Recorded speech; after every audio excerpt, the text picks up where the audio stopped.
Hello guys, welcome back to my YouTube channel. Please do not forget to do the lost work. What is the lost work? Do not forget to like, share and subscribe. If you haven't subscribed, please do that. Do that. And those who are not subscribing, why are you sinning? What is your problem? Why are you not repenting? Right, you need to repent.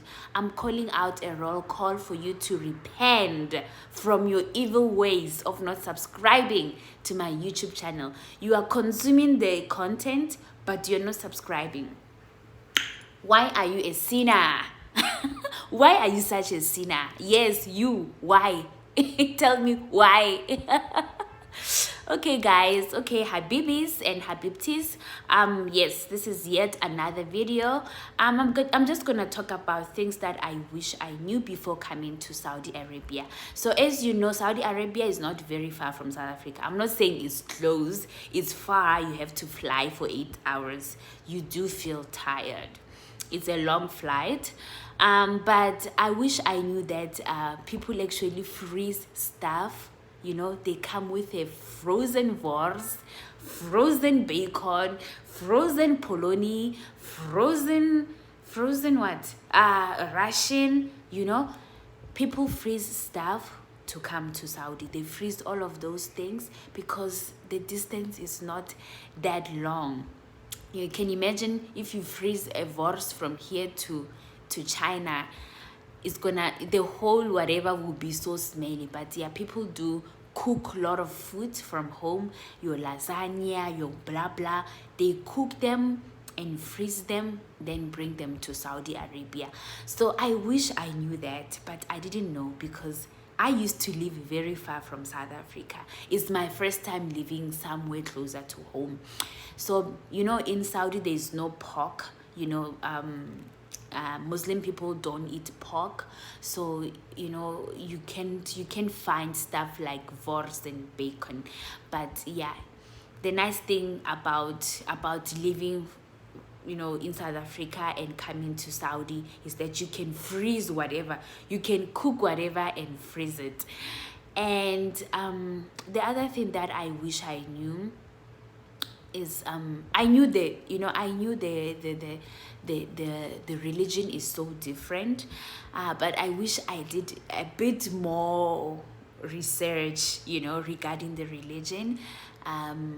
Yeah, so most of the things I'm just like, oh my god, like I'm like in defined outil.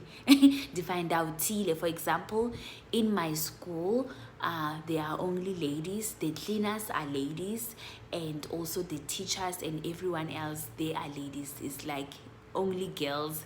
But we do have, because I'm teaching at a kindergarten, so we do have small boys.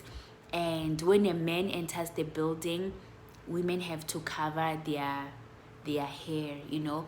The main aim is for another man not to see you, right? Only your husband or your future husband is allowed to see you according to the Muslim culture. So I wish I knew all of that. You know, I used to see them all covered. I didn't even know why they were covered. I didn't even bother to find out why are they covered, what is the reason. I wish I knew and understood that, because when I found out, I was just so, you know, not shocked but surprised. It was something new. It was a new information. It was, you know, some of the stuff is still a developing story. So women do cover their hair, their face. Some cover everything. You only get to see their eyes.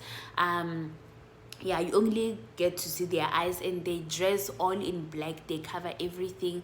You know, you don't get to see the shape of their body. You don't get to see anything, right? And you might think it's very uncomfortable. Actually, I feel like it is comfortable for them because they are used to it. And yeah, I wish I just learned more about the religion so I don't get shooked all the time. But I am learning as I go. Maybe it's part of the adventure. So yeah, so and then when they see a man, if they are not covered, they will hide or they will run, unless if it's an emergency situation. Then like if it's something, like if there's nothing you can do about that situation at that time, then it's fine. But if there's something you can do, you can run, you can hide, you can announce that a man is walking into the building, it's fine. Even in the men's section, you'd think women are cleaning the boys' school, right? Because our school is separated from the boys and the girls. The men are the cleaners. They have men from, you know, Indonesia, Philippines, yeah, these countries. They are the ones who clean. Like men clean, men are cleaners. And yeah, I wish I knew all that information. And like there's just a lot of things that I wish I knew. And even the weather, I knew, you know, people would talk, oh, it's hot, it's hot.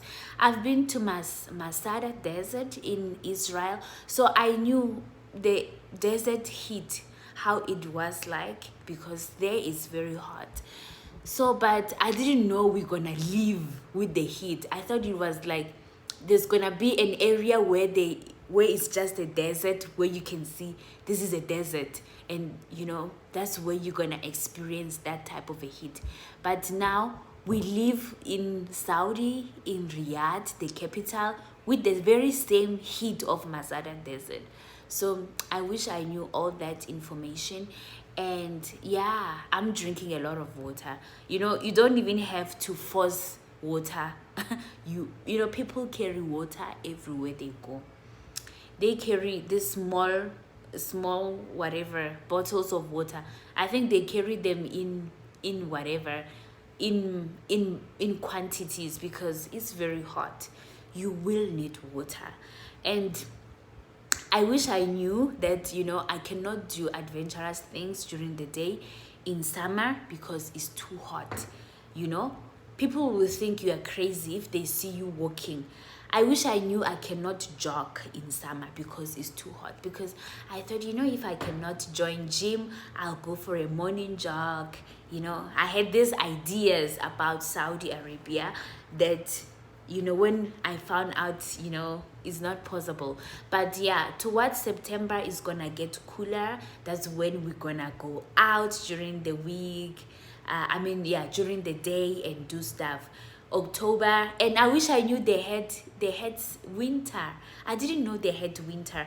So when I got home, I started giving away my winter clothes because I thought I'm going to a desert. It's hot from January to December, but I found out that they actually do have winter. Then yeah, I had already given out a lot of winter clothes because Korea was quite cold in winter. So I thought I'm going to the desert. It's hot, hot, hot. Me and winter are not buddies anymore. But yeah, I do still have some clothes that I reserved for winter. But I wish I knew this information before. I didn't know there was winter.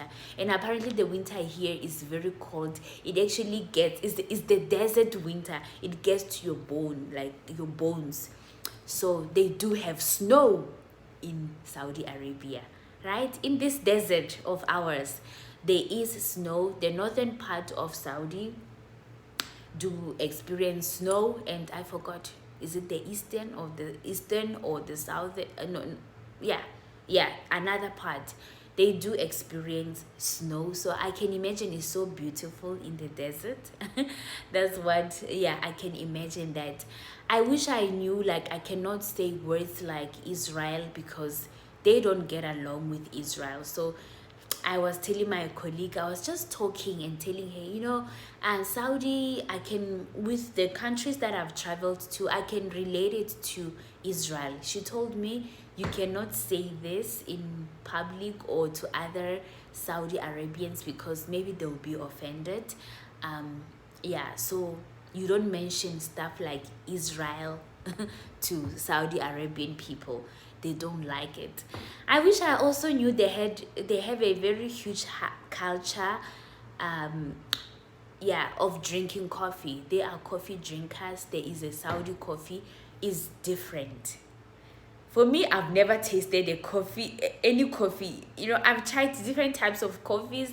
I've tried whatever, but the Saudi coffee is different from any other coffee that I've ever tasted. So they do have a huge coffee culture. And yeah, and you know, and also there are a lot of things I like about Saudi. I mean, maybe the Muslim religion is that, you know, they do get married. You know, you don't find, it's hard to find a family or that has they that or a girl. Actually, the girls marry, when they get married, they are virgins, right? Most of them get married virgins. So woman girl are virgins when they get married. This is a standard. So if you see someone with a baby, you know these people are married. There are no baby daddy dramas. There are divorces, and normally I think most of the time the father takes the kids, you know, has the full custody or has custody over the kids. So the men here take care of their families. They work to take care of their families. And most of the women are housewives. You know, they are housewives, most of the women. But now lately, I think women have started working as well.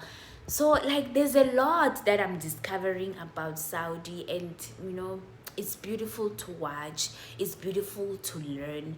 And yeah, talking about the covering of the faces and the abayas, so my big question was like, how do you get attracted to someone that you've never seen? So apparently, like yeah, normally they will know their people, you know, by the age of whatever, they'll be knowing that's my husband. You know, this arranged marriage thing still works, is still a thing.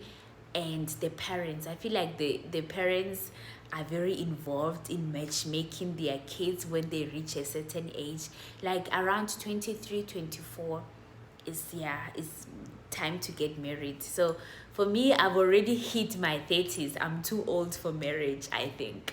So most of the teachers at my school already have kids. Some I'm already older than them, so but they have husbands. You know, that's the good thing, that's the beautiful about thing about it.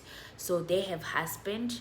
In Muslim culture, there's no dating. I'm getting to know you, I'm testing the waters.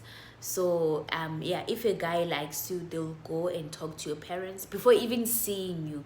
They'll go and talk to your parents, your uncles, your brothers, whoever, and they'll arrange a meeting. Then you get to see your guy, and you take off your hijab, and that's when he gets to see you for the first time. You know, he gets to see your hair. They hide everything, they even hide hair, even if the hair is showing at the back.